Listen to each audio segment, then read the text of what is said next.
아멘. 예. 자,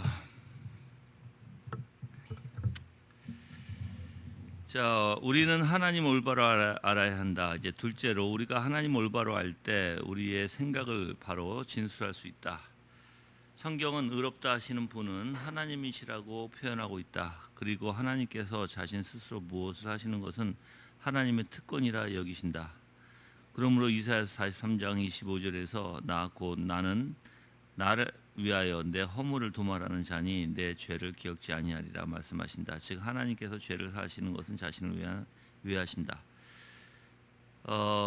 그래서 다니엘서 9장 17절에 그러하온즉 우리 하나님이여 지금 주의 종의 기도와 간구를 들으시고 주를 위하여 주의 얼굴빛을 주의 황폐한 성소에 비추시옵소서. 그래서 자, 우리가 신앙에 대해서 좀 생각해 볼 만한 내용인 것 같아요. 뭐냐면 우리가 많이들 생각할 때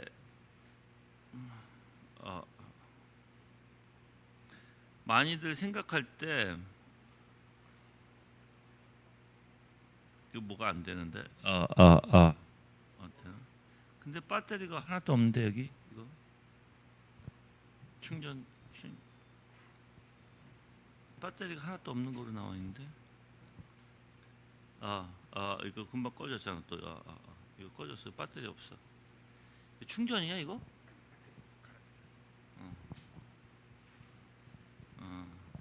그래서 예를 들어서 신앙 이거를 잘 깨달으면 여러분들이 신앙이 달리 보일 것 같아요. 그러니까 내가 이 부분에 대해서 좀 자세히 설명을 해드릴 테니까 여러분들이 좀 이해를 하고 신앙이 도대체 무엇인지 올바로 이해를 했으면 좋겠고, 우리가 이제 잘못 보는 건 이거야. 잘못 보는 건 뭐냐면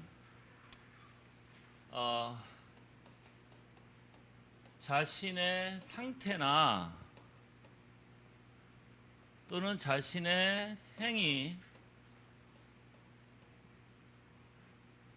통해서 신앙을 보는, 이게 잘못된 거예요. 자신의 상태가 좋던지 자기 자신의 행위가 좋던지 하면 어떻게 되겠어요? 자기는 괜찮다고 생각할 것이고, 상태가 나쁘고 또한 행위가 문제가 있으면 이 사람들은 자기는 또 아니라고 할 거예요. 그러니까 이 원리는 자기의 상태나 자기의 행위, 자기가 어떠한가에 따라서 이게 들쑥달쑥한다는 거예요. 이건 누구에게 초점을 둔 거죠? 이 원리는 자신에게 초점을 둔 거예요. 이거는 잘못된 거예요. 잘못된 거예요. 내가 분명히 얘기해줄게. 이건 잘못된 신앙이에요. 이런 신앙을 가지면 여러분들은 평생 고생해. 내가 얘기하지만 평생 왜 고생하냐면 자신의 상태는 항상 들쑥달쑥하거든. 때로는 기분 좋았다가 때로는 기분 나빴다가 때로는 안 좋았다가 때로는 그러니까 우리는 들쑥달쑥하는 그런 상태에서 항상 자신만을 보고 왔다 갔다 하게 되는 거예요. 이거는. 이게 신앙이 아니다. 절대 신앙이 아니다. 이거는. 자, 그럼 신앙은 뭔가? 이해하셨죠 이거? 그럼 신앙이 뭔가? 신앙은 뭐냐면 내 자신을 떠나야 돼. 신앙은 내 자신을 떠나야 신앙이라는 게 보여요. 자, 하나님이 계시죠? 그렇죠? 하나님은 창조하셨죠. 모든 것을. 이유가 있어요. 창조한 이유가. 그렇죠? 그 이유가 뭐예요? 이유? 하나님의 영광을 위해서예요. 그렇죠? 하나님의 영광을 위함인데, 또한 이 창조의 모든 섭리, 뭐 다스림 등, 여기서 이제 작정 등, 이 모든 게 하나님의 영광을 위해서예요. 그렇죠? 그러면 창조는 우리까지 들어가 있어. 그렇죠? 우리도 하나님의 영광을 위해서예요. 자, 그러면 이 피조물이 하나님의 작정 안에 섭리 가운데 다스림 가운데 이 피조물들이 하나님의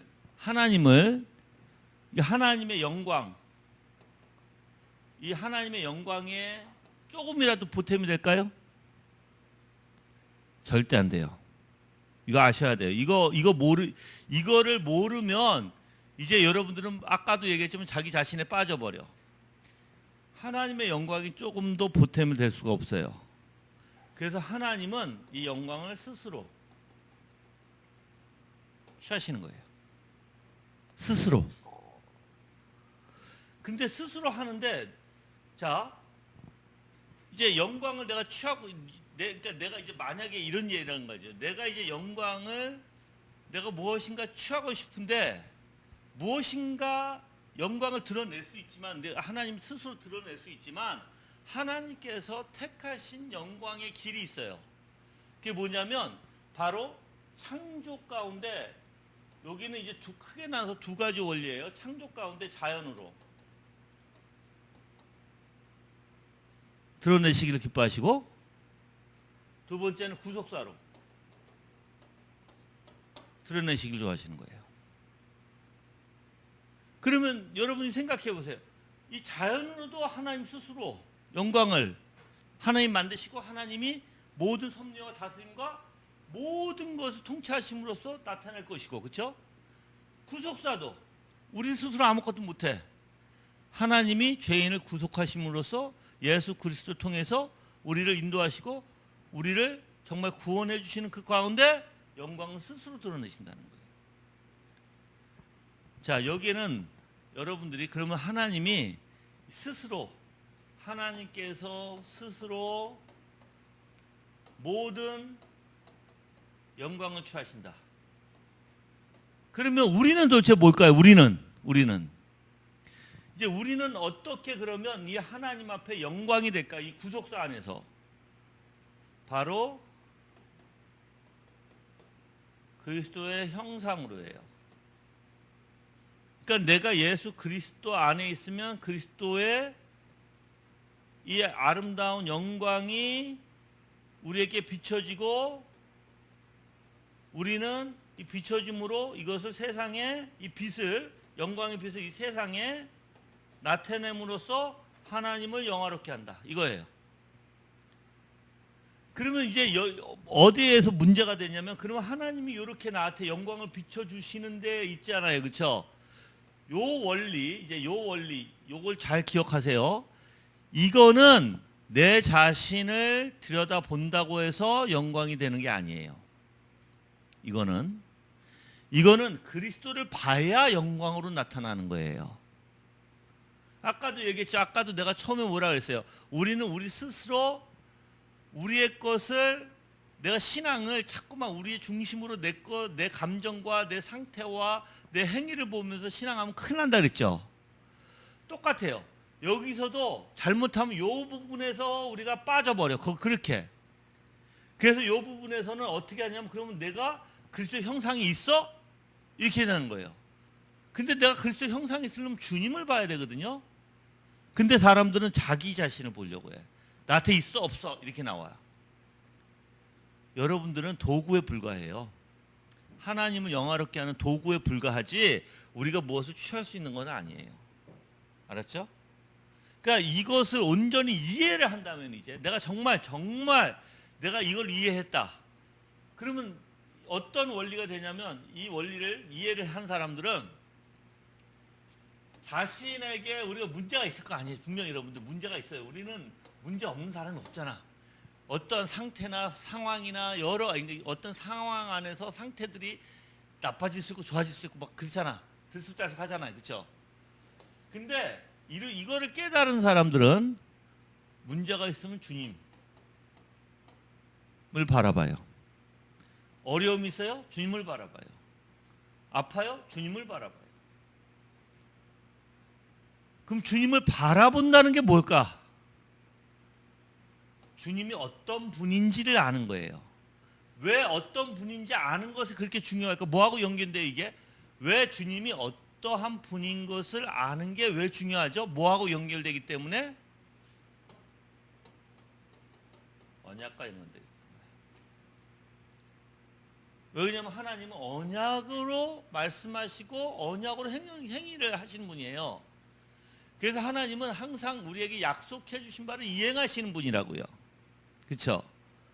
그러니까는 우리는 하나님이 어떤 분이신데 내가 주님을 바라본다는 것은 주님이 어떤 분이신지 안다라는 건데, 이 아는 것은 뭐하고 연결되냐면 주님의 언약과 연관된다는 거예요. 그럼 내가 언약을 뭐 하는 거예요? 주님을 안다. 주님이 어떤 분이 안다. 바라보게 되고 주님을 알아간다. 이 언약을 믿는다와 연관되는 거예요. 이제 그 신앙을 내 자신은 점검한다 그랬죠. 점검.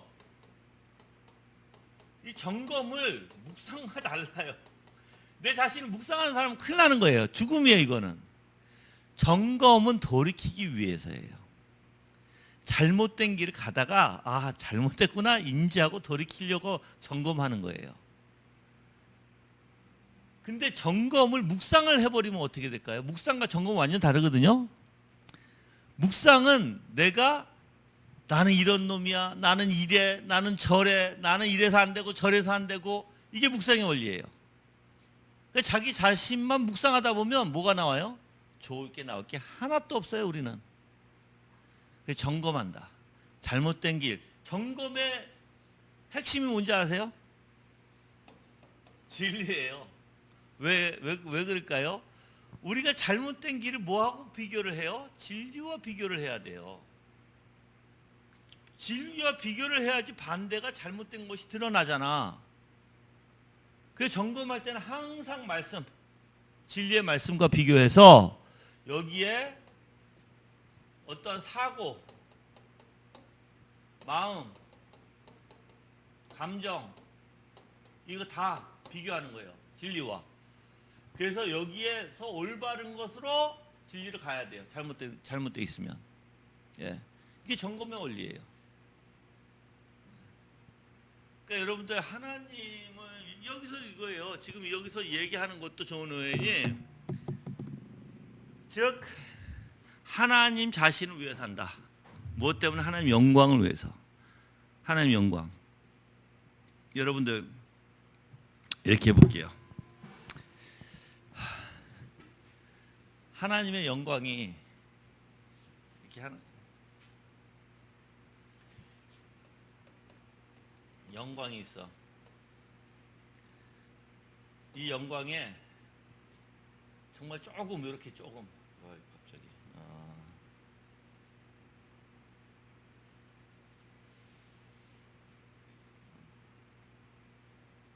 이 영광에 이렇게 조금 요만큼 내가 이렇게 점 찍을 정도의 만큼의 흠집을 낸다? 이거는 전 인류가 다 죽어도 싸요. 무슨 뜻이냐면 하나님의 영광에 그 누구도 흠집을 내지도 못할 뿐만 아니라, 예? 만약에 하나님의 영광이 이렇게 될 바에는 모든 인류가 다 죽어 없어지는 게 낫다. 그러니까 내가 그 가치를 얘기하는 거, 가치. 영광의 가치. 하나님의 영광의 가치는요, 너무 위대해서 이 지구의 모든 인류가 다 죽을지라도 하나님의 영광을 절대 훼손시키지 못한다. 할 수도 없다, 이거는. 여러분들이 만약에 그 사고가 있다면 이제 하나님의 영광이 얼마나 귀한지를 아셔야 되겠죠. 얼마나 위대한지도 아셔야 되겠죠. 근데 여러분들이 만약에 하나님의 영광에 대해서 그렇게, 나는 하나님의 영광이라는 원리는 모든 하늘의 것을 얘기하는, 모든 하나님의 것, 하늘의 것, 내가 표현하는 거 하나님의 나라의 것, 또 하늘의 것, 그렇게 표현을 해요. 왜냐하면 모든 것이 그 하나님의 나라에는 다 하나님의 영광되니까. 근데 하나님의 것을 우리는 귀하게 생각해야 되는데, 하나님의 것을 귀하게 생각하지 못하면 여러분들은 사실 하나님 앞에 온전한 자가 될 수 없다. 그래서 여러분들이 하나님께서 나한테 말씀을 듣게 하시고 하나님께서 여러분들에게 조금이라도 은혜를 베풀어 주시고 하나님께서 여러분들에게 조금은 인도하심으로써 하나님 앞에 가까이 나오게 해주심, 이런 모두가 정말 정말 귀한 것이다. 정말 귀하다. 나는 이렇게 오늘 예배드리러 나오고 조금이라도 하나님의 말씀 듣는 게 난 정말 귀하다. 손 들어보세요. 이거 아는 사람. 어느 정도 귀하세요? 정말 이거 귀하다. 내 목숨과도 바꿀 수가 없다. 이거는 내 목숨보다 더 귀하다. 이거는 그렇게 인지를 하셔야 되는 거예요. 그래서 하나님의 것이라면 정말 정말 귀한 것으로 알아야 돼요. 그러니까 그 차이가 그런 것 같아요. 하나님의 사람들은 그걸 알아요. 근데 하나님의 사람들이 아니면 그걸 몰라요. 왜 그러냐면 귀한 게 뭐가 귀하지? 이게 뭐 예배 드리는 게 귀해? 같이 하나님의 성품이 그렇게 귀해? 하나님 그 뭐 좋겠지. 그러니까 이렇게 생각하는 거예요. 하나님의 성품 닮으면 좋겠지. 근데 뭐가 그렇게 귀해? 그게 내 생명보다, 이 우주 만물이 다 없어질 것보다 더 귀해? 예, 더 귀해요. 근데 그렇게 생각 못하는 사람들, 왜 생각 못할까요? 그렇게 만약에 자연인들 또 하나님과 동떨어진 사람들 왜 그걸 왜 그렇게 귀하다고 생각지 못할까요? 여러분들 어떻게 생각해? 가치를 모르니까. 근데 왜 가치를 몰라? 하나님을 몰라서. 즉 그들은 그 영광의 맛을 보지 못했기 때문에. 그 영광의 맛을 보면 만약에 한번 이렇게 가치를 따져볼게요. 제가 이렇게 여러분에게 하나님의 나라의 것을, 그 맛을 평생에 한 번 볼까 말까 한다라면 귀한 거야, 아니에요? 귀한 거죠. 평생에 여러분들이 아무리 노력할지라도 한 번 맛볼까 말까 할 정도면, 진짜 그래요, 여러분들. 그게 쉽게 오지 않아요. 엄청 귀한 거예요. 그걸 미련하게 놓치면, 여러분들 저는 솔직히 말씀드릴게요. 제가 그거를 놓칠 때가 있어요. 저도 그렇게 정신 똑바로 차리고 있음에도 불구하고 그러니까 이렇게 보면 돼. 지금은 많이 놓치질 않는데 과거에 막 신앙할 때 내가 좀 미성숙할 때는 많이 놓쳤다고 보시면 돼요. 근데 지금도 놓치고 있는 부분이 있어. 그래서 내가 때로는 굉장히 후회를 할 때가 있어요. 그걸 알잖아. 이거 내가 어느 정도 알거든요. 내가 왜 미련한 짓 했지? 왜 하나님의 것을 왜 내가 이렇게 했지? 그래서 굉장히 좌절하고 힘들어질 때가 있어요.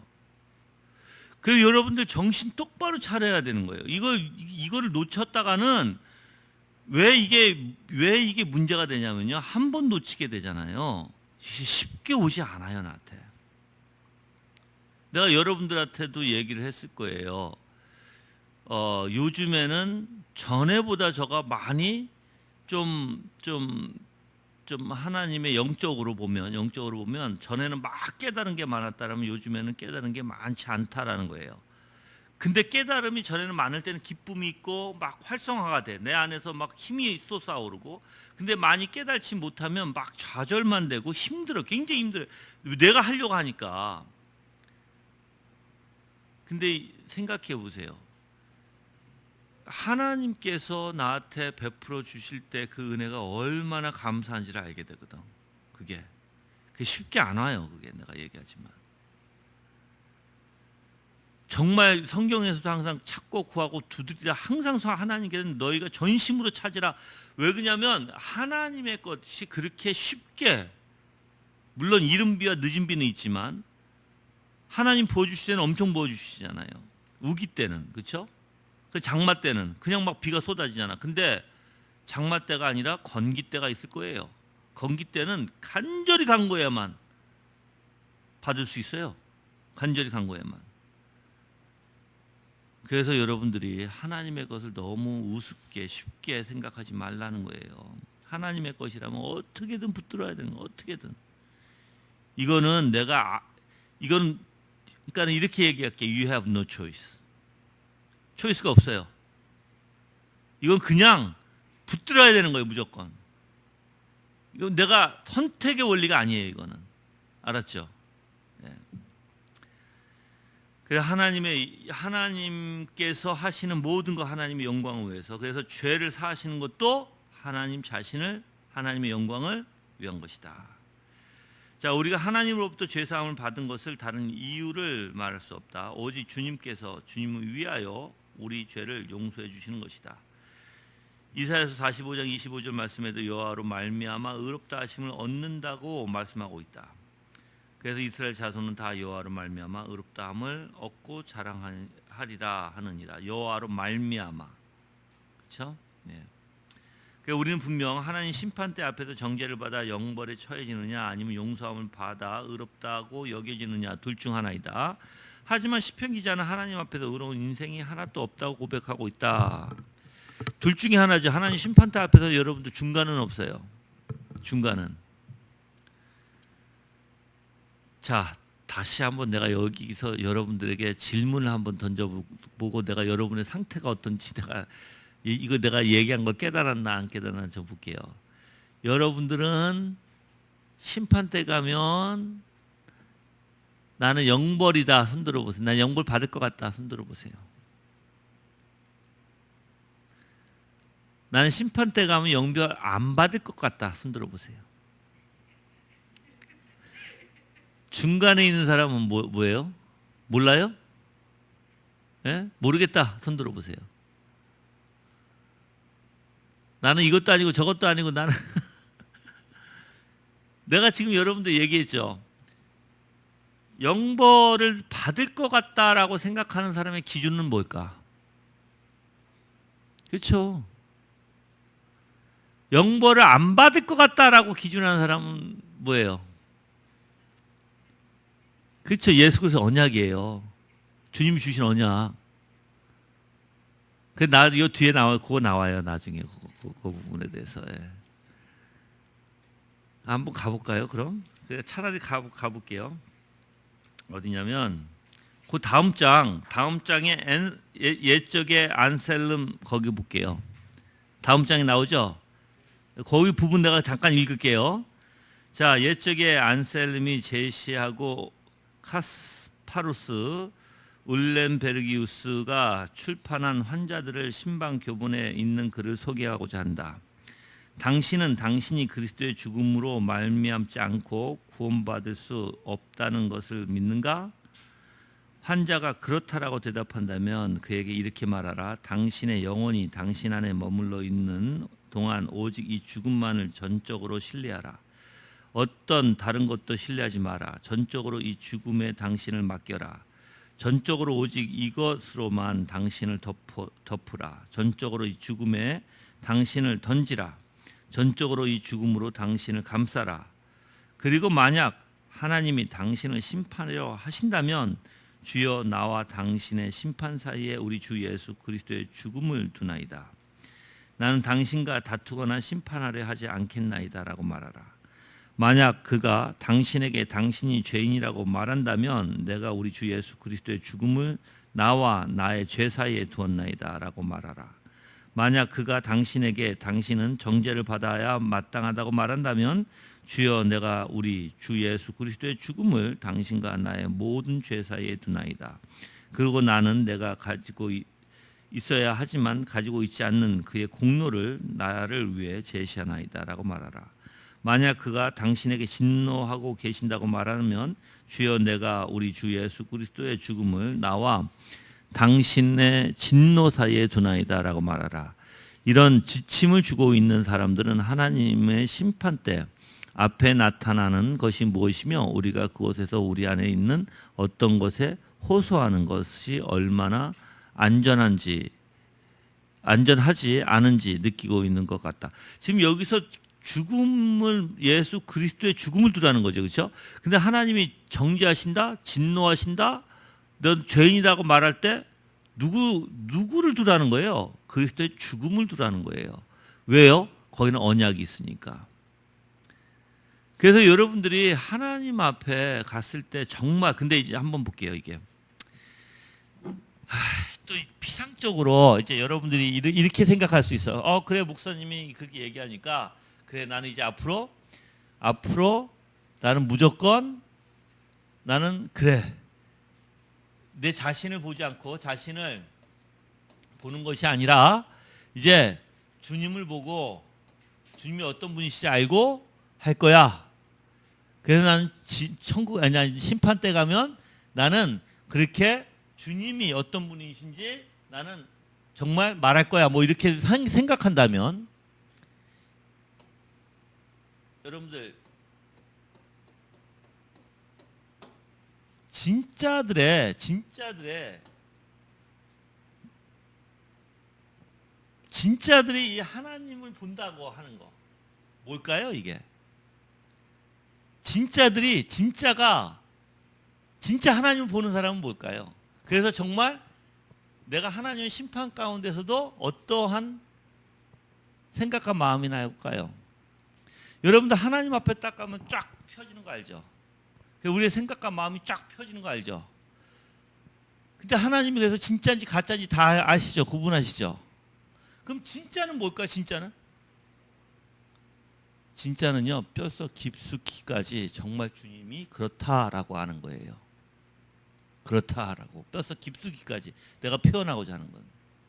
그래서 그 사람 사고와 마음 자체가 전체 삶이 그냥 주님이 어떤 분이신지 여기에 같이 연결되어 있는 거예요. 삶 자체가. 예. 그냥 말로만 내가 이럴 거야. 그래 맞아. 주님이 그렇지. 주님이 그렇게 하셨지 하고 여러분들이 아무리 말할지라도 내 뼛속 깊숙이까지 스며들어서 내 삶에 진짜가 되지 않으면 그냥 말뿐이에요. 말뿐. 그래서 진짜는 내가 알아봐. 어떻게 알아보냐면 진짜는 그 삶이 다르지 않아. 진짜는 그 삶이 정말 하나님의 말씀으로 쫓아가. 그리고 진짜는 꿈속에서까지 그렇게 외쳐. 진짜는 정말 하나님이 어떤 분이신지 그냥 삶 자체가 거기에 나타나 있어요. 그래서 달라요, 여러분들 진짜는.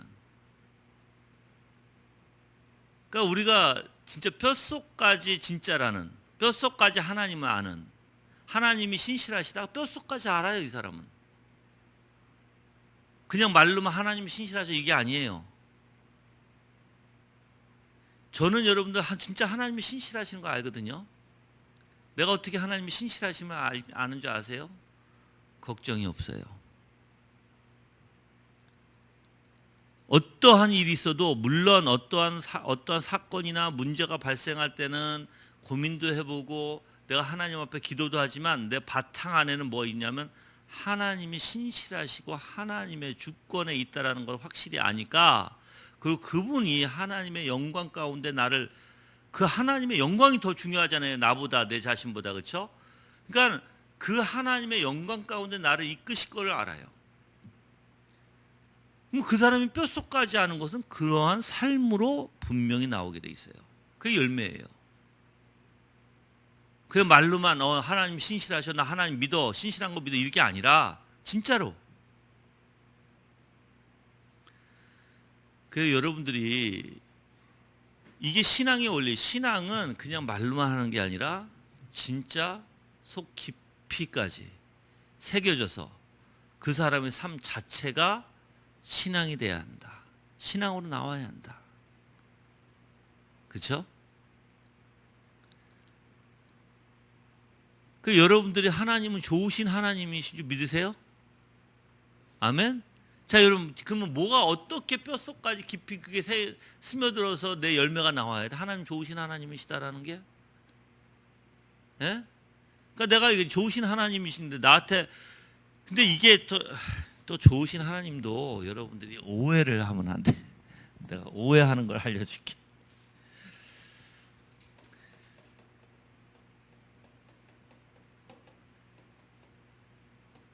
여러분들 좋으신 하나님 이렇게 얘기하죠. 자기 중심에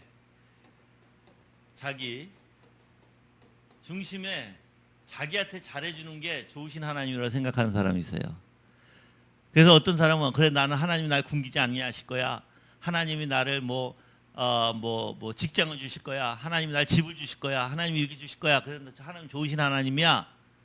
이거는 완전 자기 중심적으로 생각하는 거죠. 이거는 원래 그 뜻이 아니에요. 좋으신 하나님이. 좋으신 하나님은 바로 하나님의 속성이에요. 속성. 하나님 모든 속성에 의롭고 선하신, 거룩하신, 긍휼이, 이게 다 모든 게 선하신 하나님이에요. 선의 하나님. 악이 없으신 하나님. 그래서 이분이 좋으신 하나님입니다. 그러면 여러분들이 내 중심에서 하나님 나한테 이렇게 해주실 거야. 하나님이 나를 아브라함에게도 그렇게 많은 부가 되셨으니까 하나님이 나한테 또 그렇게 부귀 영화를 주실 거야. 이런 거는 자기 중심이고 그런 거 얘기하는 게 아니에요. 그래서 여러분들이 정말 좋으신 하나님을 믿는다면 이제 하나님이 내가 악할지라도 내가 부족할지라도 하나님이 어떻게 하신다? 저렇게 모든 좋은 속성으로 나를 이끄실 것이고 그 안에서 역사하시고 섭리하심으로써 나를 통치하시고 좋은 속성으로 하나님께서 근데 이제 나를 이끌어 주신다라고 생각하는데 여기서는 한 가지 문제가 있어요. 뭐냐면 내가 좋으신 하나님으로 생각할 때 하나님의 속성과 일치해서 따라가면 진짜 좋으신 하나님이 되는데 반대로 내가 내 자신이 이제 나는 죄를 짓고 있으면서 좋으신 하나님 이렇게 버리면 어떻게 되죠? 하나님 보응하신 하나님이 되어버려요. 그래서 우리가 좋으신 하나님 그러면 따라가야 되는 거예요. 저 속성을 따라서 그 속성이 알맞게 하나님의 모든 좋으신 정말 하나님 선하신 하나님의 악이 없으신 그 하나님의 삶 속에 내가 묻어서 그 하나님의 모든 것을 내 생각과 마음이 같이 하나님과 일치가 되기 위해서 쫓아가야 되는데 반대로 내가 악을 품고 있고 내가 죄가 있다고 한다면 저 좋으신 하나님은 나에게는 이제 갑자기 어떻게 돼요? 진노와 보응이 되시는 거예요. 그것도 사실 좋으신 하나님이거든. 그것도. 근데 이제 내 입장에서는 이제 그렇게 나한테 진노와 보응이 되시니까 나는 힘들어질 수밖에 없겠죠.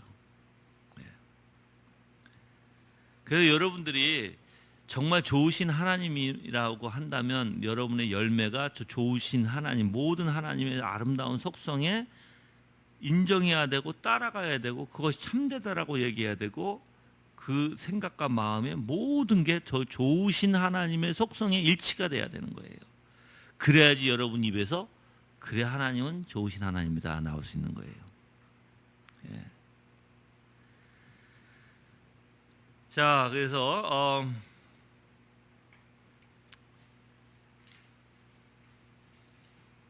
우리는 분명히 하나님 심판대 앞에서 정죄를 받아 영벌에 처해지느냐 아니면 용서함 받는 둘 중 하나다. 하지만 시편 기자는 하나님 앞에서 의로운 인생이 하나도 없다고 고백하죠. 주의 종에게 심판을 행하지 마소서. 주의 눈앞에는 의로운 인생이 하나도 없나이다.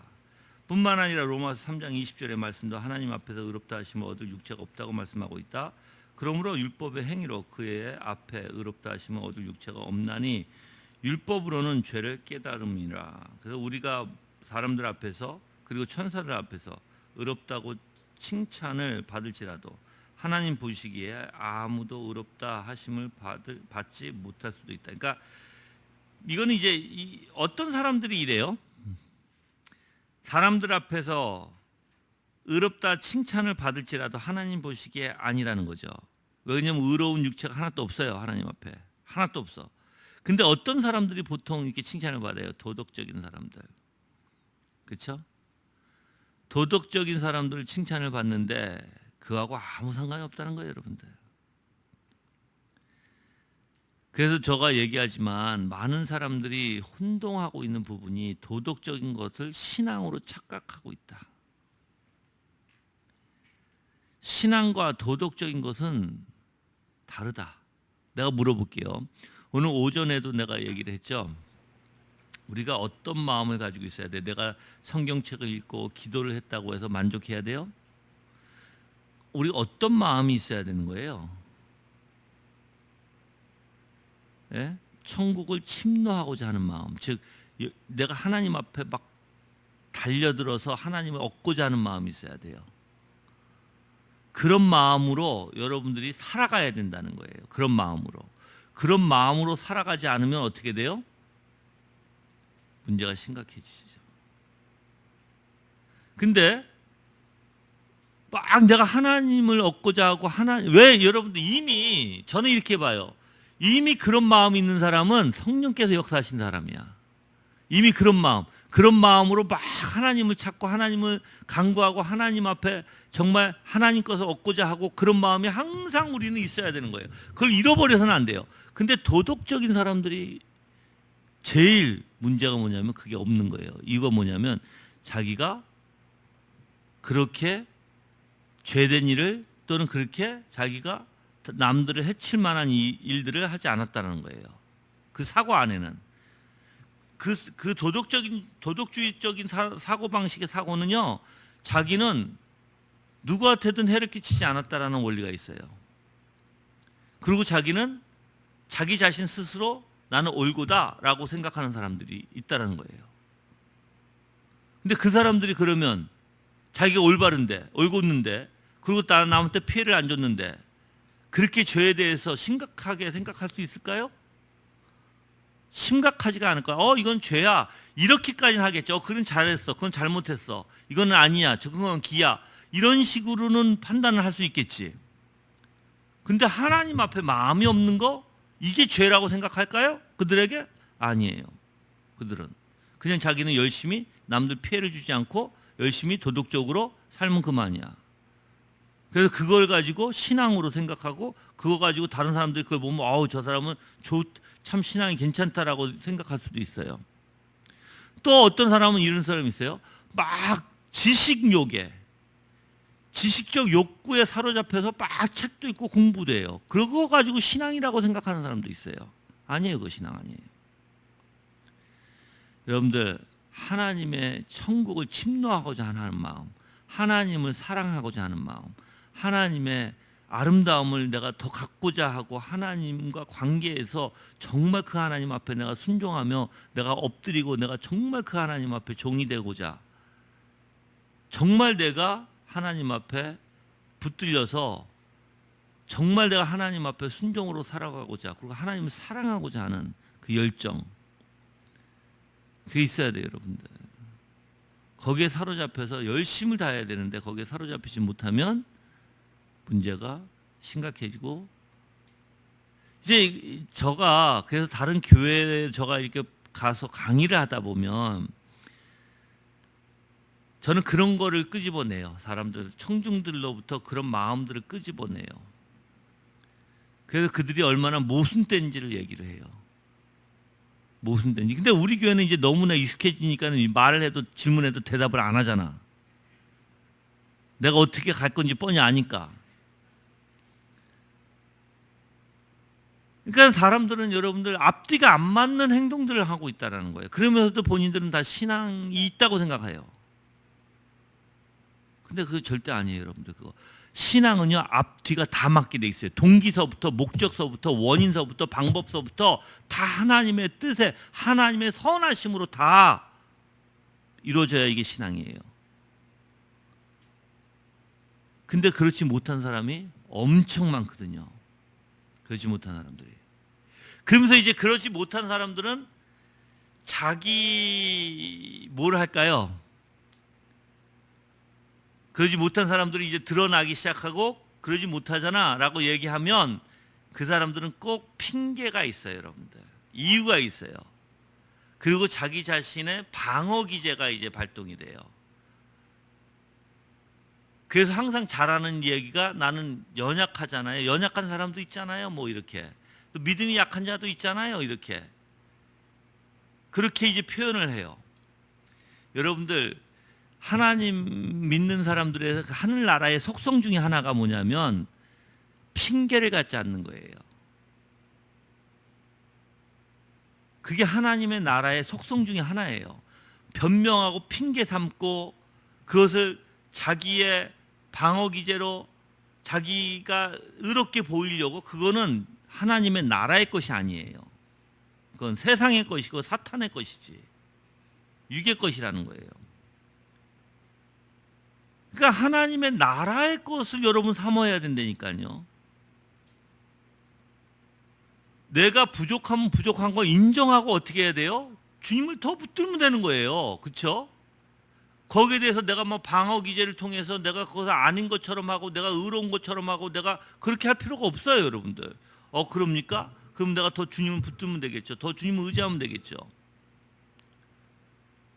근데 희한하게 사람들은 그러지 못해요. 희한하게. 그래서 사람들한테 많은 칭찬을 받을지라도 그 사람이 하나님의 사람이 될 수가 없다. 사실 여기서 여러분들 핵심이 뭐냐면 하나님 앞에 절대로 의로운 자가 없다라는 거예요. 하나님 앞에 오직 예수 그리스도 외에는. 그걸 인지한다면 내가 왜 의로워지려고 해? 내가 왜 의롭다라는 원리가 여러분 뭔지 아세요? 다른 사람한테 칭찬받는 것도 의의 원리예요. 그것을 나는 다른 사람들한테 좋은 소리를 들으려고 하는. 여러분들 그게 아니에요. 우리는 예수 그리스도를 의지하고 예수 그리스도의 의를 내가 전가받아 내가 오직 주님만을 의지하고 주님만을 살아가면 되는 거예요. 여러분 이게 신앙의 원리와 여러분들이 어떤 원리가 있는지 좀 알려드릴게요. 내가 청교도들이 어떻게 살았어요? 자기의 직업, 이걸 소명을 가지고 살았잖아요. 소명, 하나님의 소명이라고 생각하고, 그렇죠? 부르심이라고 생각하고. 자, 그러면 이 직업에서도 어떻게 했어요? 이들은 열심을 다했어요. 자기가 돈 벌려고 한 게 아니라 하나님의 이 소명, 즉 하나님의 부르심, 하나님께서 주신 사역이라고 생각하고 열심을 다했다는 거예요. 그래서 이 직업에서도 하나님의 영광 되기를 굉장히 이 사람들은 소망한 사람들이에요.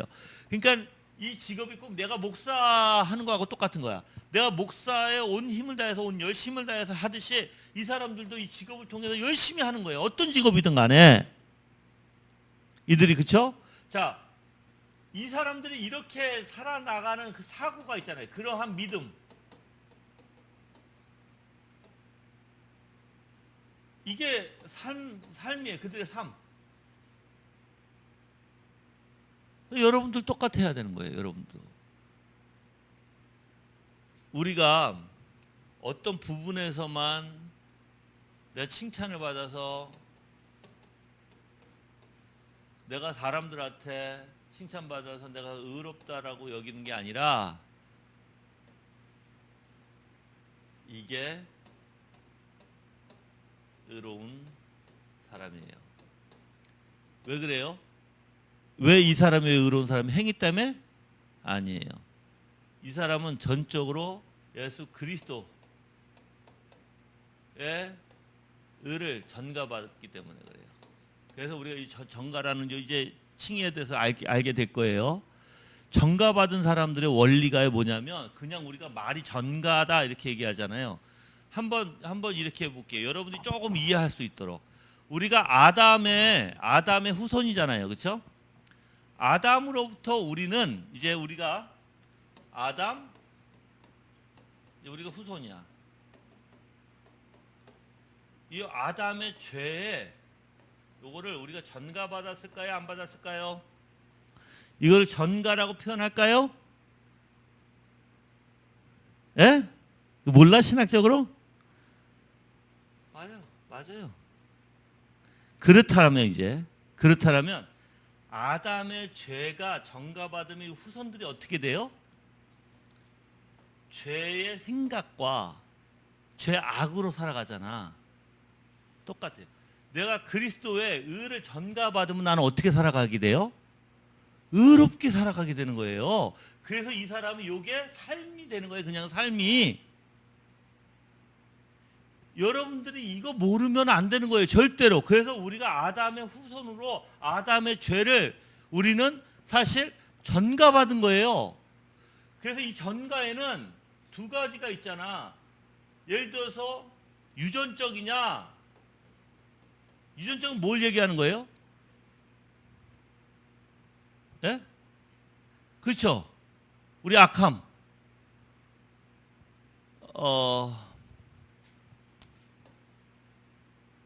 잠깐, 유전적이고 또 뭐지? 정가. 그렇죠. 죄책. 맞아. 감사합니다. 예. 죄책에 대해서는 정가예요. 이렇게 두 가지 나눠지게 되는 거예요, 원래. 그래서 아담의 후손은 누구든지 다 유전적과 정과적인 원리가 있는 거예요.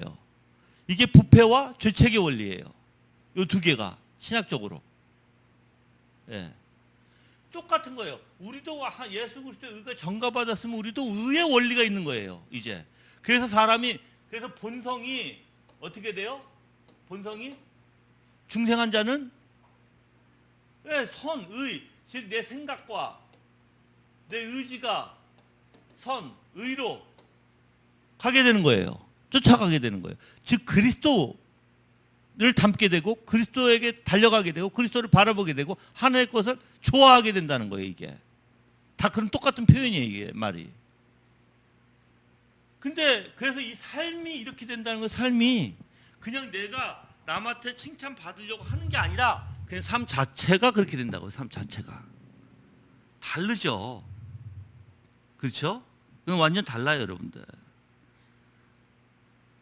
그래서 여러분들이 정말 내가 예수 그리스도의 은혜 가운데 의에 전가받은 자라면 내 삶이 변화가 되는 거예요. 중생의 원리에서도 변화되지만 칭의의 원리에서도 변화가 되는 거예요. 예. 그 우리가 어저께 배웠잖아요. 통나무대학에서 양자의 원리도, 그렇죠? 양자의 원리에서는 더욱더 확신을 갖게 되고 양자의 원리에서는 성령을 누리게 되는 거예요. 예. 그게 여러분들 그냥 말로만이 아니라 실질적인 이러한 교리가 우리의 삶이 되는 원리예요, 여러분들. 예. 자, 계속 읽어볼게요. 그러므로 우리는 하나님의 심판 때 나올 때 우리의 죄를 결정하신 하나님에 대하여 고려해야 하며 우리의 죄를 용서해 주시는 이유, 즉 중보자로 인하여 우리가 의롭다움을 받을 것에 대하여 고려해야 한다. 그렇지 않는다면 우리는 무엇을 어떻게 간청해야 할지 올바로 알 수가 없을 것이다 했어요. 자, 하나님의 심판대 앞에 나올 때 뭐예요? 뭘 고려해요?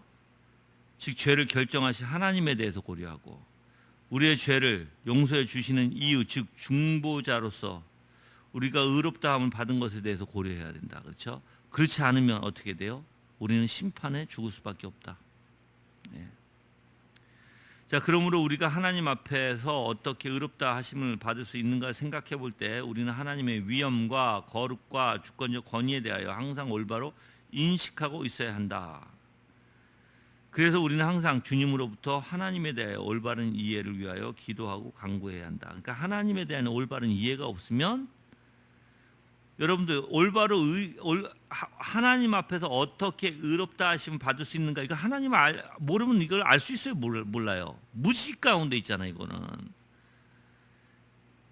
요 부분도 내가 그래서 요 부분도 내가 여러분들한테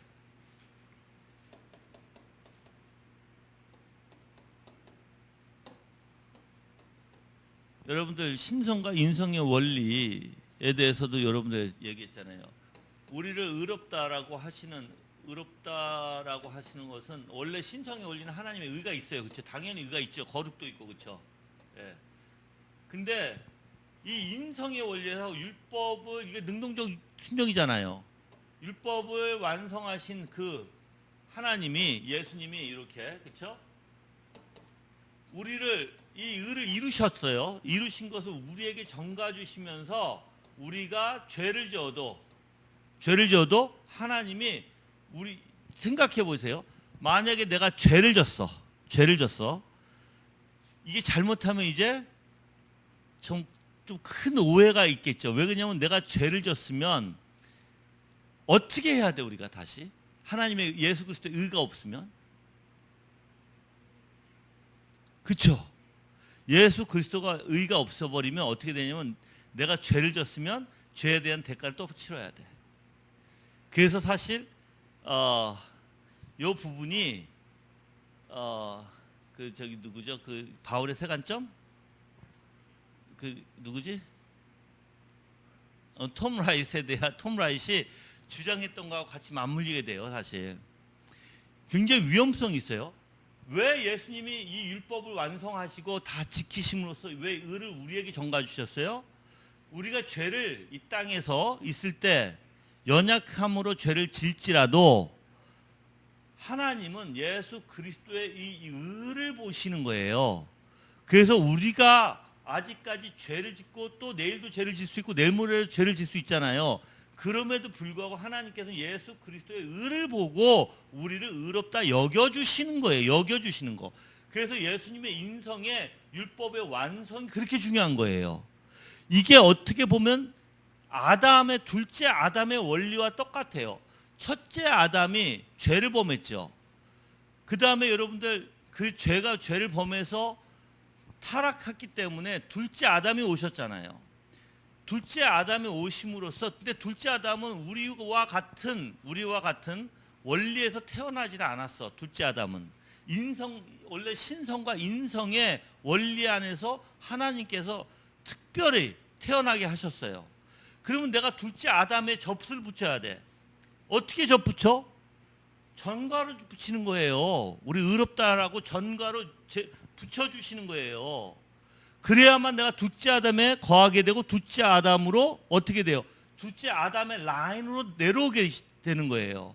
그러면 하나님이 우리를 의롭다 여겨주셨기 때문에 내가 죄를 범할지라도 하나님 나를 용서해 주시는데, 그럼 우리가 죄를 범할 때 괜찮아 이렇게 될까요? 아니에요. 성령께서는 절대 그렇게 안 놔둬도 우리를.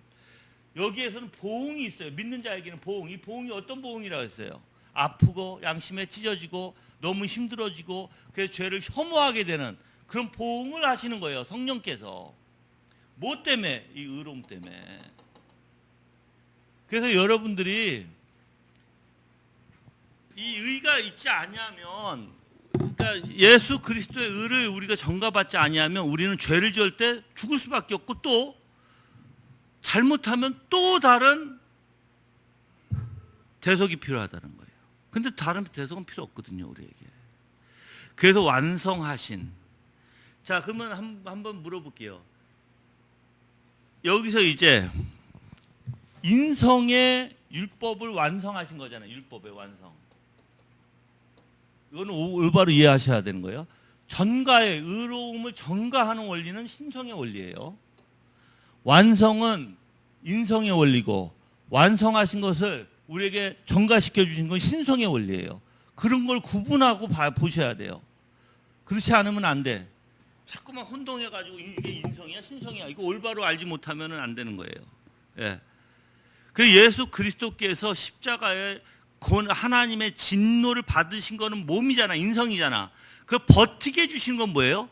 신성이에요. 그러니까 그렇게 여러분들이 아셔야 된다는 거예요, 이런 것들을. 그래서 혼동하면 안 돼요. 혼동하면. 예. 그래서 우리가 이렇게 항상 올바로 인식을 해야 하나님 앞에서 어떻게 의롭다 하심을 받을 수 있는가.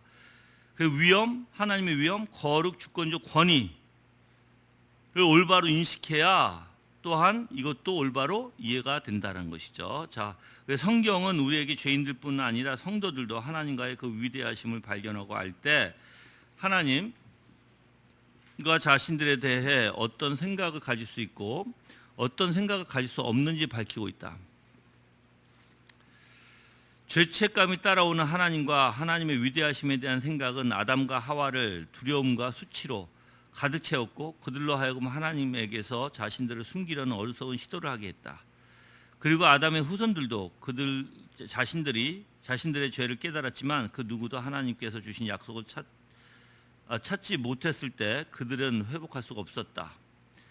여러분들, 여기서 아담과 하와가 죄를 짓고 나서 하나님 앞에 숨었죠. 그래서 내가 두려워 숨었나이다 하잖아. 그래서 죄를 짓고 나서는 하나님 앞에 나갈 수가 없는 거예요. 나가게 되면 모든 죄가 다 드러나게 되고 그게 수치감으로 두려움으로 드러나게 돼요, 여러분들. 그래서 숨기려는 어리석음을 시도했고 아담 후손도 이제 그 죄를 깨달았지만 누구든지 하나님께서 주신 약속을 찾지 못했을 때는 회복할 수 없었다.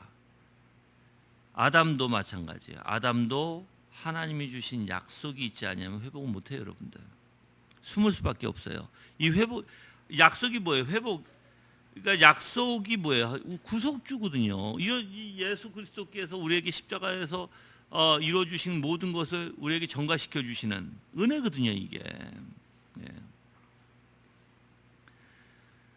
그래서 우리가 이제 전가할 때 이중적 전가죠. 칼빈이 얘기할 때 이중적 전가가 뭐예요? 첫 번째는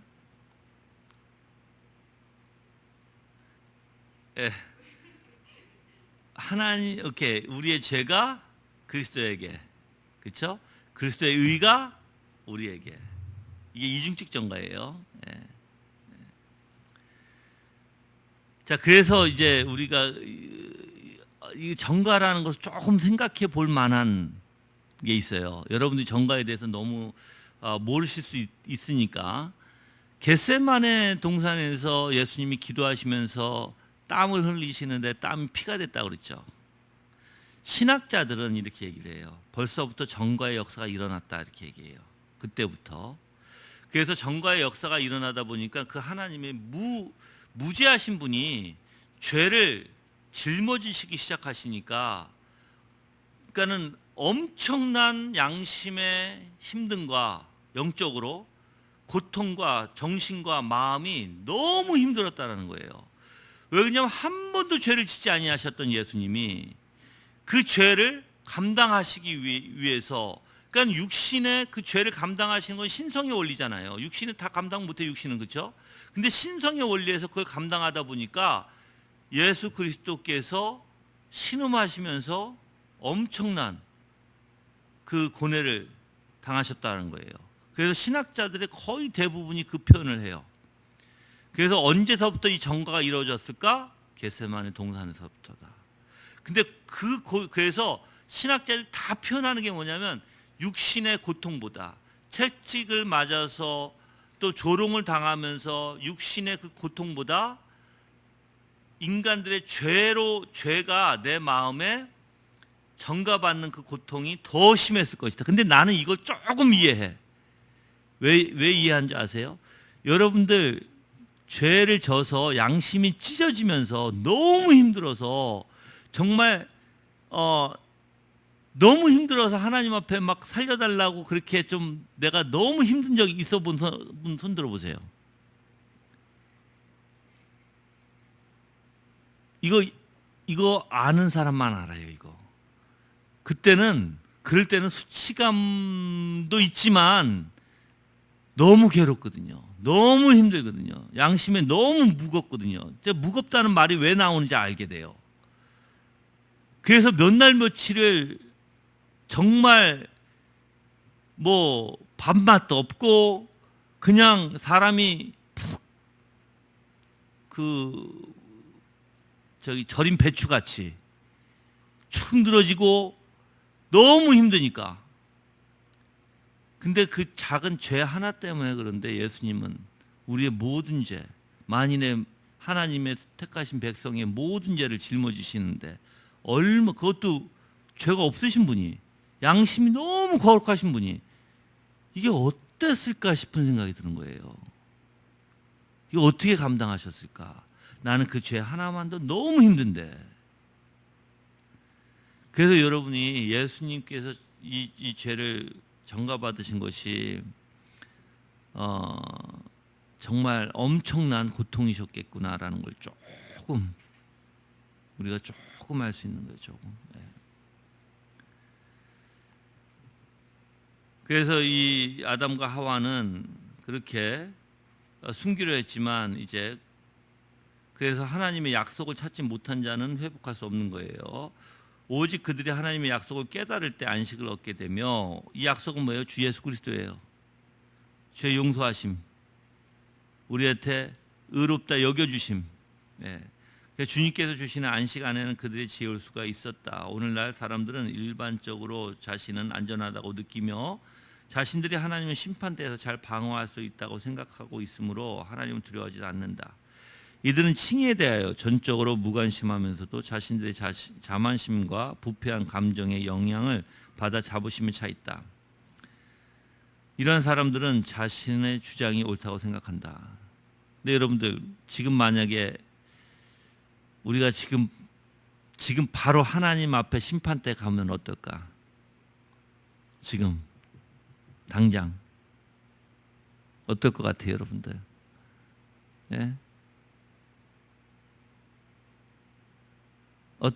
누가 좀 얘기해 봐. 어떨 것 같아? 심판대 지금 당장 갔다. 예? 안 들려요. 크게 얘기해 주세요. 두려워하실 것 같아요? 나는 두 가지가 일어날 것 같아요. 두 가지. 하나는 두렵고 수치스럽고 너무 힘들 것 같은데, 또 하나는 은혜가 넘칠 것 같아요. 예. 나는. 왜냐면 수치스럽고 두려운 것은 내 죄 때문이고, 근데 은혜스럽고 너무 감격스러운 건 예수 그리스도의 은혜 때문이에요. 예. 그래서 이게 같이 일어날 것 같고, 결국은 하나님 예수 그리스도의 은혜가 그 수치를 덮어주실 것 같아요. 예. 그 여러분도 정말 생각하셔야 돼요. 오늘 그냥 갈 수 있어요. 우리 조정인 권사님이 나한테 전화가 왔어. 금요일 날 전화 오셨죠? 남원 친구분이 갑자기 돌아가셨어요. 나하고도 문자를 계속 하시고 나한테 질문도 많이 하셨던 분이거든요. 그래서 내가 한번 찾아뵙겠다고 내려가면 그랬던 분인데 갑자기 돌아가셨어. 그것도 저기 심장이 뭐 물이 찼다고 하시면서 뭐 수술한다고 그렇게 뭐 아무렇지도 않게 하셨다가 그냥 돌아가셨어요. 갑자기 주변에 돌아가신 분들 있어요? 갑자기? 그런 분들 생각해 봐요. 갑자기 돌아가셔. 뭐 생각지도 못하게. 우리도 다르지 않아요, 여러분들? 근데 왜 우리는 준비를 안 해? 정말 우리가 주님 앞에 심판대 가서는 무슨 말을 할까? 벌써 내 말을 안 해도 벌써 쫙 드러날 텐데. 내가 뭘 믿고 있는지, 무슨 생각하고 있는지, 정말 이 사람, 정말 너가 하나님을 믿었냐? 하고 쫙 드러날 텐데. 근데 그래서 나는 여러분들, 나는 자면서도 주님을 찾고 싶어요. 잠꼬대 하면서도 주님을 바라보기를 원해요. 예.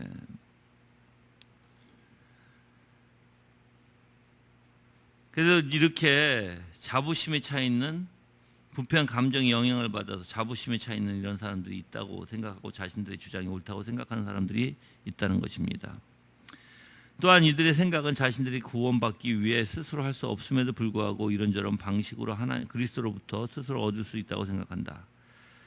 그러니까 자기의 원리예요. 이게 다 자기의 원리예요.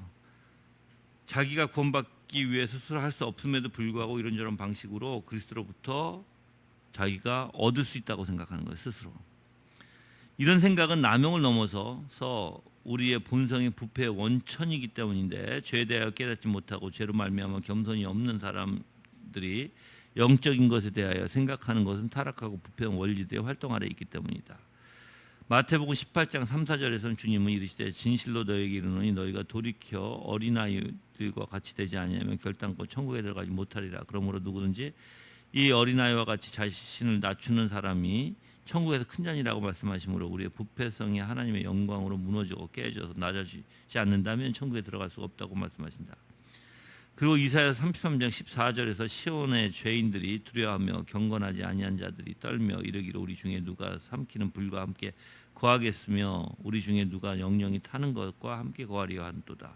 밝힘으로써 하나님의 영광으로 믿지 않는 죄인들은 두려워할 것을 말씀하고 있다. 여러분들 이렇게 예를 들어서 정말 하나님으로부터 깨지지 않는 영혼은요, 어떻게 보면 신앙을 할 수가 없어요. 그냥 다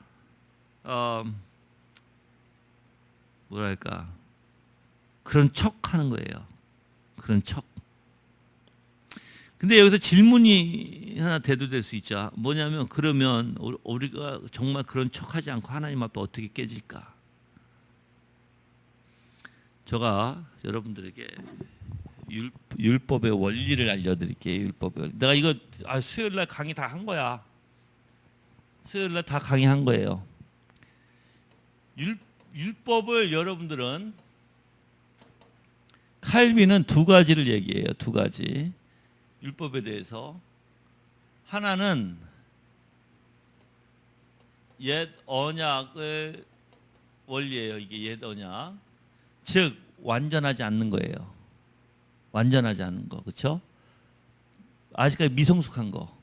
완전하지 않아. 그래서 다 예표로 돼 있는 거예요.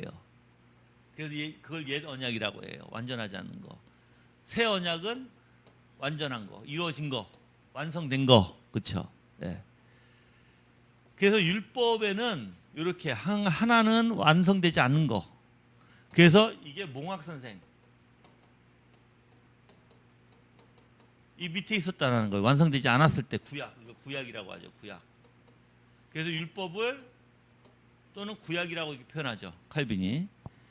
자, 그런데 우리가 이제 믿음이 올 때, 즉 새 언약이 이루어질 때 더 이상 몽학 선생이 필요 없다는 거예요. 그렇죠? 이 원리에서 율법을 얘기를 해요. 또 다른 하나는 율법의 기능이에요. 기능. 율법의 기능. 근데 율법의 기능이 참 희한해요. 여러분들이 그 율법을 잘못 이해하면 뭐 죄만 얘기하는 거예요. 아니에요. 율법의 기능의 원리는 기본적으로요, 구약의 하나님이에요. 그 구약의 하나님이 뭐예요? 여러분들 생각할 때 구약을 보시면 하나님의 진노하시고 벌하시고, 그렇죠? 그리고 너무 단호하시고, 그렇죠? 그런 모습이 보이잖아요. 근데 물론 이 하나님이 똑같은 신앙의 하나님이에요. 근데 구약을 볼 때 뭐가 있냐면 하나님의 진노를 볼 수 있는 거예요. 하나님의 진노. 그러면 우리가 율법을 생각한다는 걸 하나님을 통해서 하나님이 어떤 분이신지, 그래서 이 죄인들에게 어떤 분이신지, 그래서 하나님이 얼마나 진노하시는 분인지, 하나님이 얼마나 죄인들을 싫어하는지 보는 거예요. 이게 율법의 기능이에요. 그러면 하나님이 이 진노를 누그러뜨리려면 어떻게 해야 돼요? 이제 새 언약으로 와야 되는 거예요. 누그러뜨리려면 그리스도밖에 없다. 이거예요. 예. 그러면 내가 율법의 기능을 올바로 행동하려면, 내가 하나님 앞에 내가 두렵고 떨리려면 뭘 봐야 돼요? 하나님을 봐야 된다. 어떤 하나님? 구약의 하나님. 죄제제가 아니라 구약의 하나님을 볼 때 내가 두렵고 떨리게 된다. 그래서 뭐예요? 그리스도를 찾게 된다. 그래서 율법을 올바로 여러분들이 알고 적용해야지. 근데 율법을 참 희한하게 적용하는 사람도 있어. 어떻게? 자기 죄. 이것도 죄요, 저것도 죄요, 이것도 죄요. 막 죄만 얘기해. 뭐가 없어? 하나님은 없어 거기에. 그건 율법을 올바로 적용하는 게 아니다. 하나님을 이제 보게 되면 어떻게 돼요? 그 진노하심, 위대하심, 하나님의 위엄, 하나님의 절대 죄를 관가하시 아니하신 하나님. 그렇죠? 그래서 내가 하나님의 진노 가운데 내가 이런 죄가 있을 때 나같이 나라는 존재, 그리스도가 아니면 나라는 존재는 죽을 수밖에 없어요. 하나님 앞에서 용서함 못 받아. 율법으로 내가 행위를 다 지키지 못해. 나는.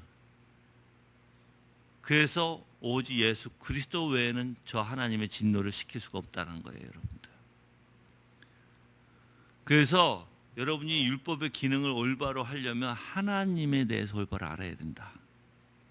하나님을 올바로 알 때 내가 하나님, 그 반대성이잖아요. 우리는 죄가 있으니까 거기에 내 자신이 비춰질 것이고 내가 하나님 앞에 얼마나 비참한 존재인지 알게 될 것이다. 이게 기독교 강요의 기본이에요, 여러분들. 칼빈이 얘기하는. 예. 예. 그래서 이 말씀은 어떤 특별한 죄인에게 해당되는 게 아니라 하나님의 영광으로 모든 죄책을 느끼는 사람들에게 해당되는 말씀입니다. 이러한 사람들이 주님의 거룩하신 영광을 깨달을 때 그들이 숨고 도망할 곳은 없다. 그들이 주님 앞에 겸손으로 엎드리지 않는다면 그들의 공포는 더욱 극대화될 것이다.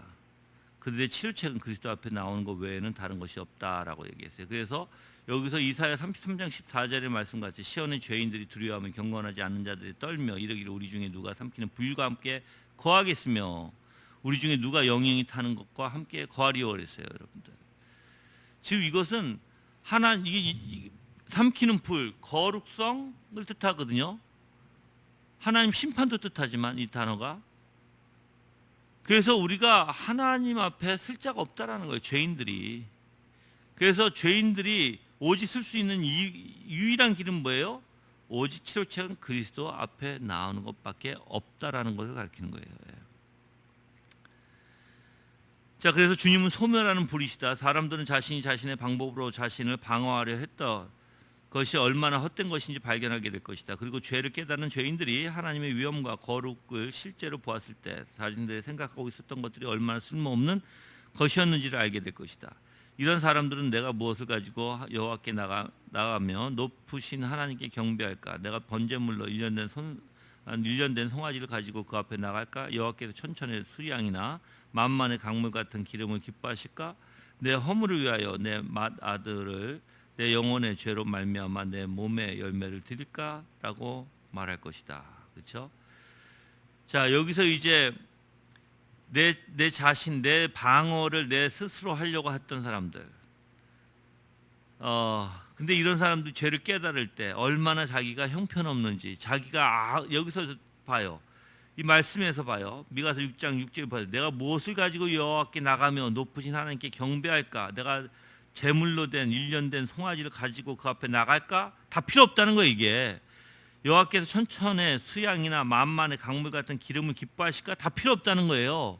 하나님 자족하신 하나님이시죠. 내 허물을 위하여 내 맏아들을 내 영혼의 죄로 말미암아 내 몸에 열매를 드릴까? 다 필요 없다는 거예요. 오직 예수 그리스도 외에는.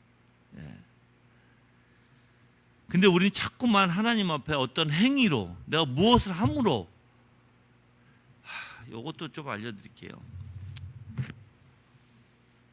이거 꺼졌어. 또 배터리 없어. 배터리 없어. 이거 배터리 있어?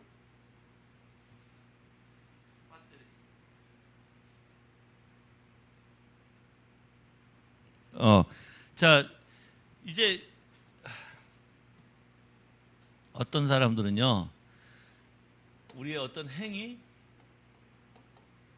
이것 가지고 하나님께 내가 이렇게 했다 라는 것을 자꾸만 말하거나 하는 사람들이 있어요. 그러니까 어떤, 내가 예를 들어서 남을 구제를 했어. 구제를 하고, 하나님 내가 이렇게 했잖아요. 내가 남을 헌신하고, 하나님 내가 이렇게 했잖아요. 이 말이 얼마나 모순된지 아세요? 가만히 생각해 보세요. 하나님이 구제했다고 해서, 헌신했다고 해서 하나님에게 뭐가 이익이 가요? 안 가요. 근데 우리는 뭐 했어요? 내가 무엇을 한 것 가지고 희한하게 그것을 신앙으로 생각하는 것 같아, 사람들이. 아니에요, 여러분들. 하나님은 이것을 보는 게 아니에요. 진짜 너 뼛속 깊이까지 이 사람을 긍휼히 여겨서, 너 뼛속 깊숙이까지, 그래서 자연스럽게 이 구제가 나왔느냐예요. 또 뼛속 깊숙이까지 너가 하나님을 사랑함으로써 너가 헌신했느냐예요. 이게 헌신이 자연스럽게 나왔느냐예요. 근데 그게 아닌 상태에서 자꾸만 우리가 근데 이렇게 뼛속 깊숙이처럼 해서 이게 자연스럽게 나온 사람 이거 하지도 않아요. 이 사람들은. 왜 내가 이거 했다고 얘기를 해요? 하나님 이거 했잖아요. 내가. 그래서 뭐 어쩌라고. 하나님 내 전 재산을 다 드렸는데요. 그래서 뭐 어쩌라고. 하나님 앞에 뭘 할 수 있어? 영광 때 그게? 아니에요. 아무것도 영광되지 않아요. 여러분들. 그런 식으로 하나님 영광 받으시지 않아요. 알았죠? 그러니까 우리가 이런 착각에 빠지지 말아야 되는 거예요. 착각에. 진짜 하나님을 영화롭게 하시려면 정말 그 하나님의 아름다운 영광 가운데 여러분이 젖어야 돼요. 푹. 그래서 여러분이 뼛속 깊이까지 정말 그 하나님의 아름다운 영광에 젖어서 자연스럽게 그러한 생각과 마음과 감정까지 모든 내 의도까지 다 그 영광으로 나와야 돼요. 비춰져야 돼요.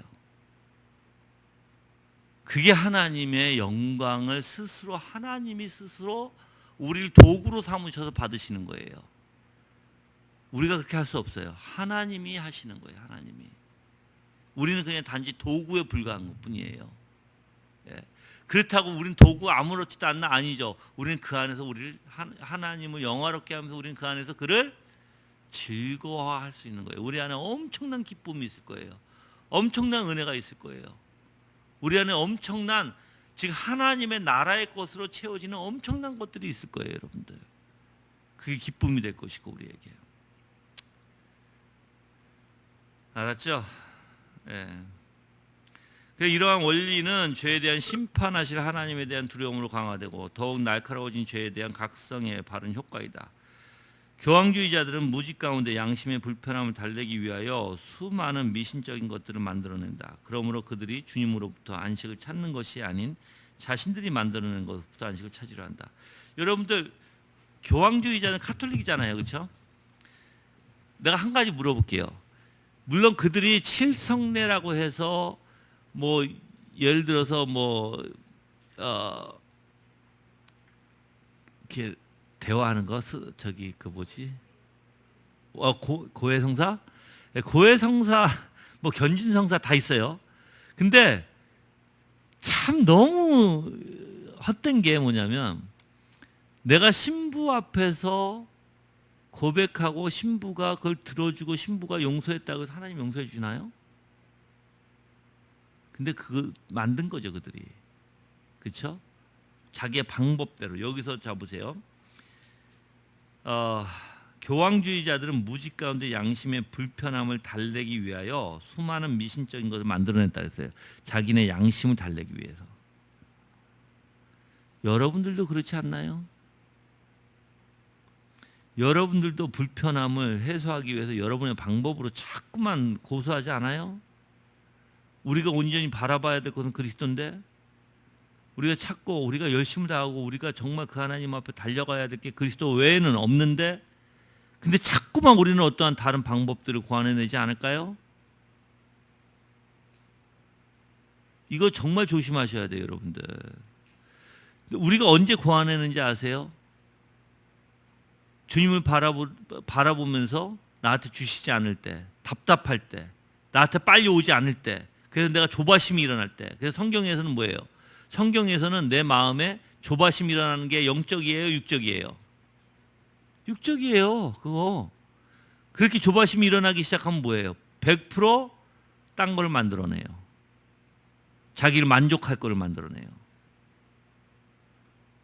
내가 물어볼게요. 여러분들 왜 구원받아야 돼? 왜 구원받아야 돼? 여러분들이 평생 희생했어. 평생 여러분들이 온 재산을 다 하나님 앞에 드렸어. 하나님 구해주시지 않으면 어떡할래? 예? 그런 하나님 안 믿을 거예요? 그것부터 아주 솔직히 얘기하자고. 그런 하나님 안 믿을 거예요? 평생을 나는 정말 하나님을 위해서 다 바칠 거 다 바치고 몸도 바치고 물질도 바치고 다 바쳤어. 근데 하나님 너 지옥 가 해가지고 뻥 차버려가지고 내가 지옥에 들어갔어. 어떻게 하실래 이제?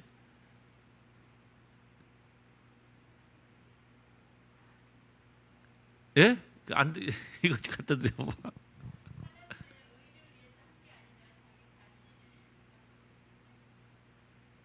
예. 그러니까 여러분들이 아무리 헌신하고 다 했을지라도 지금 말씀하신 것처럼 여러분이 하나님, 저는 이렇게 볼게요. 그냥 간단하게 얘기할게요. 간단하게, 그냥 간단하게, 다른 거 다 얘기하지 않고 간단하게, 하나님은 하나님 마음대로 하세요. 그렇죠? 우린 피조물에 불과해. 근데 자, 피조물은요, 주권자이신 하나님 앞에 어떤 것을 요구할 수 있는 존재가 아니에요. 그래서 여러분이 기도도 알아야 돼요. 요구할 수 있는 딱 하나님이, 그래 너가 요구할 수 있는 거 나한테 하게 할게 한 게 바로 언약이에요. 무슨 뜻이에요? 이 주권자가 언약한 거 외에 이 언약을 하나님 앞에 간구하게 돼 있는 거예요. 언약을 주셨으니까, 하시겠다고 하셨으니까 거기에 맞게끔 피조물은 하나님 앞에 그 언약을 간구할 수 있어요. 그거 외에는 없어요. 하나님 또 언약 외에는 안 들어주세요. 하지도 않으세요. 그 언약이 뭐야? 구속이잖아, 구속사. 근데 피조물이 어떠한 존재인지 아세요? 어떠한 생각을 가져야 되는지 아세요? 하나님 마음대로 하시다가 날 다 써먹다가 너 지옥 가 할지라도 우리는 그냥 갈 수밖에 없는 존재다. 그럴지라도 루터의 신앙 고백 뭐예요? 그럴지라도 내가 하나님을 기꺼이 지옥을 가겠다 했어요. 기꺼이. 문제는 그럴지라도 하나님께 찬양하겠다는 거예요. 그게 피조물이에요. 그게 피조물. 이 사고 가지고 사세요. 이 신앙이 아니면 안 돼요, 여러분들. 다시 한번 물어볼게요. 여러분들을 하나님이 여러분들 이용할 만큼 다 이용해 먹었어. 그럼 너 지옥 가. 그럴지라도 우리는 어떻게 해야 된다? 그럴지라도 나는 하나님을 찬양할 것이다. 그게 우리가 해야 할 바다. 피조물이. 아멘? 이거 싫어요? 이거 싫으면 딴 마음 있는 거야 이제. 진짜로 이거 싫으면 딴 마음 있는 거야. 아까 우리 집사님이 말씀하셨듯이 다 내 의를 위해서 하는 거야 이제. 다 내 의를 위해서. 다 내 중심으로. 이 신앙을 가져야 하나님이 어떤 하나님인지 보이기 시작하고 내 생각이 올바로 잡히기 시작하는 거예요. 안 그러면 매일 하나님 앞에 간구하는 게 뭐예요? 나 구원해 주세요. 뭐 내가 잘 돼. 왜 구원해 줘야 돼? 내가 하나님 형상 닮게 해주세요. 왜 닮게 해줘야 되는데? 다 자기 유익을 위해서 하는 거 아니에요? 혹시? 근데 여러분들 믿음이 있으면, 신앙이 있으면 진짜 이 마음 들어요. 하나님, 나는 피조물입니다. 하나님께서 원하시는 대로 뜻대로 하소서. 그리고 내가 정말 평생을 하나님의 섬기다가 평생을 내가 힘들게 살다가 하나님께서 날 버리실지라도 주님, 그것도 주님의 뜻이나이다 라고 기도할 수밖에 없어요. 여러분들 겸손한 마음으로. 그게 돼요. 그게 그렇게 하려고 하는 게 아니라 그렇게 돼요. 그냥 그렇게 나와요. 마음 자체가 그래요. 그냥. 왜? 하나님 인정하니까. 그분이 하나님이시니까. 그래서 여러분 이런 신앙 가지셔야 돼. 그렇지 않으면 안 돼요. 아셨죠? 그래서 우리 교회에 오면 사람들이 다 하는 얘기가 있잖아. 우리 교회는 좀 빡센 교회다. 그런 소문이 돌잖아. 우리 교회 빡센 교회 아니에요. 그게 아니라 난 진리만 가르치는 거예요. 그냥. 이게 옳은 거야. 근데 뭘 빡세. 그럼 다른 데서는 그거 안 가르치고 자기들 멋대로 살아가게 하니까 그 모양 그 꼴이지. 솔직히. 그래서 여러분들이 진짜 생각하셔야 돼요. 참 과연 나는 어떠한 존재인가. 나는 피조물밖에 되지 않는데 내가 과연 어떻게 주권자이신 창조자이신 그 하나님께 과연 내가 무엇을 요구할 수 있으며 무엇을 할 수 있을까? 하나님은 자족하신 하나님이고 거룩하신 하나님이고 그 하나님은 정말 하나님 스스로 계신 하나님이신데 그걸 올바로 생각하셔야 된다는 거예요. 예. 충분히 이해하시죠? 예. 여기는 다음 주 할게요. 다음 주는 그냥 저녁 때 할게요. 저녁 강의 8시에 지금 비대면이니까. 그래서 제가 카카오톡은 40명밖에 안 되잖아요, 정원이. 그래서 내가 어떻게든 배워가지고 유튜브로 하려고 해요. 그래서 유튜브에 카카오톡에 올리면 다 유튜브로 들어올 수 있게끔. 그래서 배워서 하여튼 할게요. 예. 예. 질문 있으세요? 질문?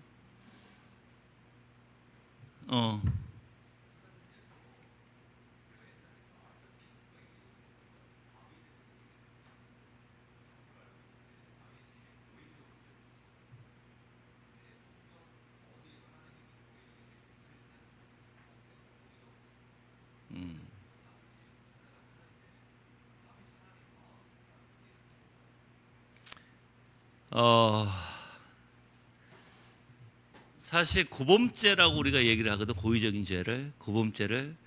근데 이제 우리가 자범죄와 고범죄의 원리를, 근데 어디에도 그걸 용서 안 해주나 그런 말은 없어. 아니. 고범죄도 또 용서 안 해준다는 말도 없어. 그런데 우리가 가만히 보면 우리가 고범죄를 안 질까? 그럼 고범죄를 진 사람은 용서 안 해주실까? 아니야. 그건 아니야. 그래서 그 대신에 사실 다윗의 진 죄가 굉장히 위험했던 죄야. 정말 위험해. 여러분들 고범죄는요. 내가 분명히 다시 한번 얘기하지만 고범죄는요. 자범죄는 우리의 죄책에서, 그러니까 우리가 부패성에서 그냥 나오는 원리의 죄들을 얘기하는 거예요. 자범죄는. 그런데 고범죄가 돼버리잖아요. 알고서 짓는 죄예요. 이것은 엄청난 신앙적으로 여러분에게 문제가 심각할 거예요. 어떤 고범죄든 간에. 다윗이 지었던 고범죄든 아니면 우리가 알고서 거짓말을 하는 것도 마찬가지고, 그건 뭐냐면 알고서 했다라는 것은, 여기서 안다는 것은 뼛속 깊숙이까지 아는 거예요. 근데 이거 분명히 내가 하지 말아야 될 것도 알아. 근데 한다면 거기는 엄청난 영적으로 여러분들이 해를 입을 거예요. 엄청난 해. 그래서 쉽게 회개가 되어지지 않을 것이고 쉽게 회복이 되어지지 않을 것이에요. 그만큼 엄청난 대가를 치러야 된다는 거예요. 왜 그런지 아세요?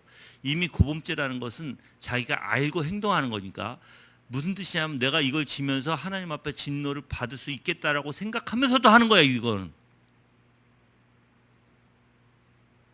근데 그 사고는 이미 어떤 사고예요? 선을 넘은 사고예요. 사고 자체가, 생각 자체가.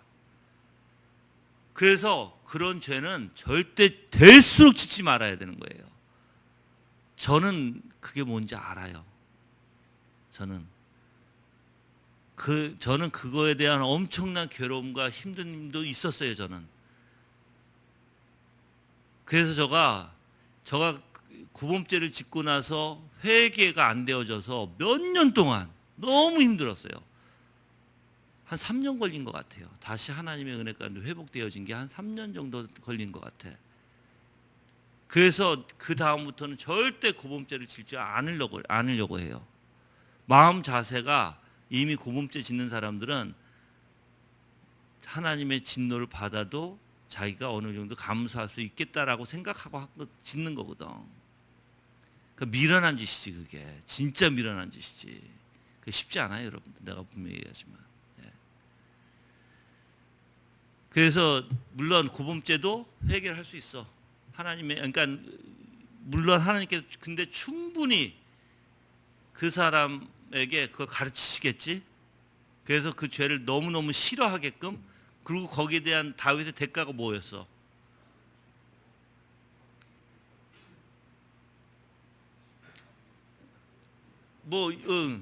이게 여러분들 정말 한번 다윗을 보세요. 다윗을 볼게요. 다윗이 그렇게 죄를 지음으로부터 자식들이 문제가 생겼죠. 다말 사건이 일어났죠. 아니 그죠. 다말 사건이 일어났죠. 거기다가 아들 압살롬이 후궁을 욕보였죠. 거기다가 아버지를 대항해 싸웠죠. 거기다가 나중에 압살롬도 죽었죠. 뿐만 아니라 나중에 노후가 돼서도 그 숫자를 셌잖아요. 계수를 했잖아요. 인구조사 계수. 그것도 거기에 대한 죄에 대한 형벌이었어요, 여러분들. 그러니까 끝까지 죽을 때까지 하나님 보호하시는 거예요. 그 잘못된 사고를 깨닫게 하심으로써. 그게 엄청나요, 여러분. 근데 우리가 그런 죄를 짓는다고? 그거는 여러분들 미련한 짓이에요. 진짜 미련한 짓이에요. 그래서 하나님이 얼마나, 근데 나는 그게 어느 정도 그렇게 하실 수밖에 없다는 걸 알아요. 여러분들 다윗의 사고를 얘기했잖아요. 저는 그거에 대해서 연구했기 때문에 알아요. 다윗의 사고가 여자를 보는 관점, 생각하는 관점 너무 쉽게 생각했어요. 그래서 이미 바세바를 범하기 전에 이미 후궁을 들여놨고 그 바세바를 너무 쉽게 생각했잖아요. 그래서 뭐 남편이 있는 여인일지라도 자기가 갖고 싶은 관도 가져버리는 거예요. 그냥 거기는 뭐가 있어요? 여자를 쉽게 생각했지만 자기의 권위도 있겠죠. 그래서 마지막에 인구 조사할 때 하나님이 그 권위를 무너뜨려 버리는 거예요, 여러분들. 그리고 여자를 쉽게 생각했던 건 뭐예요? 후궁을 욕보임으로써 아들이 다시는 여자 곁에 가지 못하게 하셨잖아요. 하나님 그렇게 그러한 잘못된 생각들, 사고를 완전히 깨부신다니까요. 하나님은 그거 꼭 아셔야 돼요. 그래서 여러분의 삶 속에서 하나님이 분명히 잘못된 사고를 깨부실 때는 엄청난 고통이 있을 거예요. 그냥 쉽게 깨지지 않아요. 우리의 사고는 그냥 쉽게 무너져. 깨달았다. 이게 아니에요. 절대 안 그래요, 여러분들. 무너져요. 무너뜨릴 수밖에 없어요. 근데 그게 내 인생이 흔들릴 정도로 엄청난 고통 가운데 하나님이 무너뜨리게 할 수 있다는 거예요. 근데 난 더더욱 슬픈 게 만약에 그 엄청난 고통 가운데 하나님께서 건드셔가지고 그게 무너져야 되는데 이게 안 무너질 때 이게 문제야. 여러분들 정말 엄청난, 이렇게 생각해 보라고요. 하나님이 다윗을 통해서 자식들이 난리가 나고 정말 그런 사건들이 있었잖아요. 그런데도 다윗이 무너지지 않았다면, 그런 잘못된 사고들이 무너지지 않았다면 어떻게 됐을까? 다윗은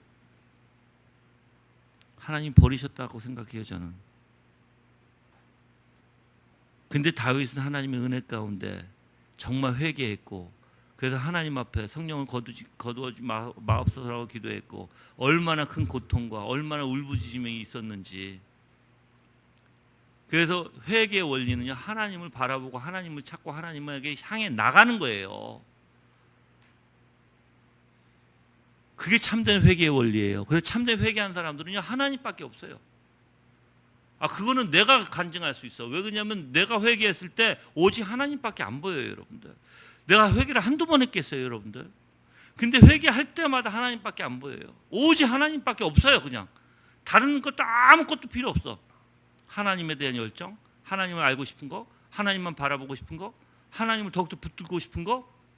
그래서 온통 하나님으로 가득 차요, 회개하는 사람들의 마음은. 그렇지 않으면, 그래서 회개하면 하나님 앞에 더 가까이 오는 거예요.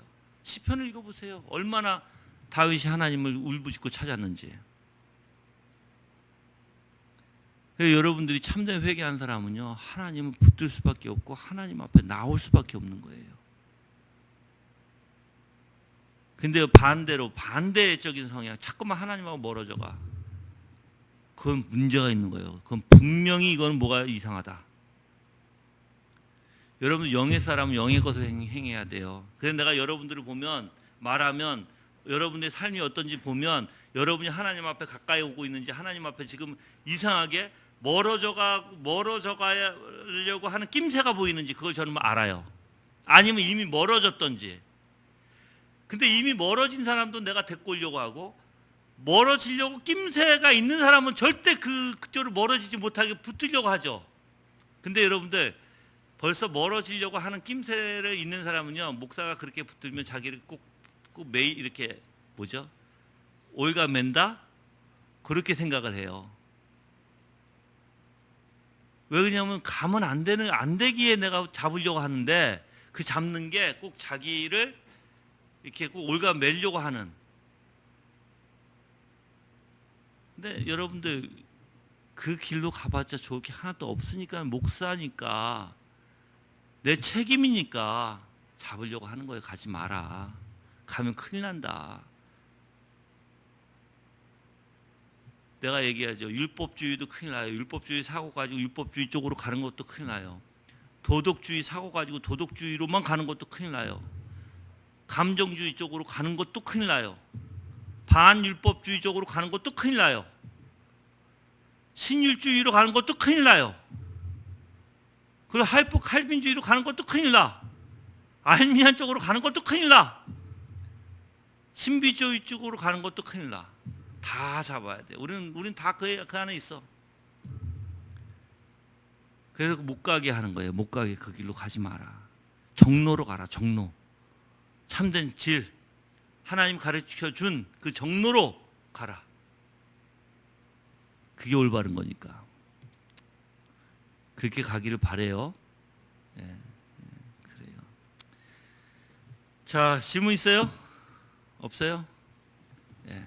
하여튼 여러분들 코로나 이제 내일서부터 이제 뭐 4단계라고 하니까 하여튼 조심하시고, 그리고 조금이라도 이상 있으면 가서 검사 받으시고, 그리고 자가격리하시고, 하여튼 뭐 그럴 일이 없기를 바래요. 알았죠? 그래서 여러분들이 하여튼 조심하시길 바라고 우리 하나님의 보호가 여러분들 있기를 바랍니다. 기도하겠습니다.